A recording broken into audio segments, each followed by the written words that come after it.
여러분 안녕하십니까? 목포 MBC 5시 뉴스입니다. 2023 전남 국제 수묵 비엔날레가 2달간의 대장정을 마치고 폐막했습니다. 목포시와 진도군 등 전남 일원에서 개최된 이번 비엔날레에는 국내외 190여 명의 작가가 참여해 350여 점의 작품을 선보였으며 지난 2018년 첫 개최 이후 가장 많은 누적 43만 명의 관람객을 기록했습니다. 2023 목포 문화재 야행이 전국 장애인체전 기간인 11월 4일과 5일 이틀 동안 목포 긍대 역사공간 일대에서 다시 열립니다. 11월 야행은 지난 10월과 마찬가지로 8가지 밤을 주제로 열리며 문화재와 문화시설의 야간 개방, 공연, 전시, 체험 행사가 10월과 동일한 규모로 마련됩니다. 특히 11월 야행에서는 메타버스로 만나는 목포 문화재 야행 등 디지털 체험 프로그램이 확대 운영될 예정입니다.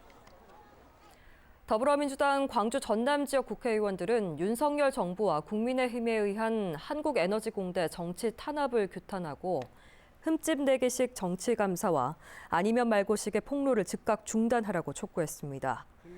이들은 국회에서 기자회견을 열고 민주당은 한국에너지공대에 대한 흑색 선전 수준의 정치 공세를 제2의 호남권 지역 차별이자 지난 정부의 정책에 대한 부당한 정치 탄압으로 규정한다며 앞으로 강력하게 투쟁해 나가겠다고 밝혔습니다. 신안군 관내 31개 초중학교 학생과 재학생 등 1000여 명이 참여하는 2023 신안 공동교육과정 운영의 날 행사가 신안군민체육관에서 열렸습니다. 내 고향은 신안입니다를 주제로 열린 행사는 그동안 섬 단위로 이뤄지던 공동학습과 체육 행사를 한데 모은 것으로 참가한 학생과 지역민들은 음악회와 미술대회, 시낭송회를 통해 우위를 다졌습니다. 한편 행사장 주변에는 영재학습과 수학, 마을학교 홍보 등 22개 부스가 차려져 학생들의 체험 행사를 도왔습니다. 해남군 농민회는 군청 앞 광장에서 기자회견을 열고 정부의 2024년 예산안에서 삭감된 농업 예산 복구를 요구했습니다. 농민회는 정부의 내년 농업 예산에서 무기질 비료 지원 예산이 전액 삭감됐고 농진청 연구개발 예산 25% 감축 등 농업의 현재와 미래를 책임질 예산이 사라졌다고 지적했습니다.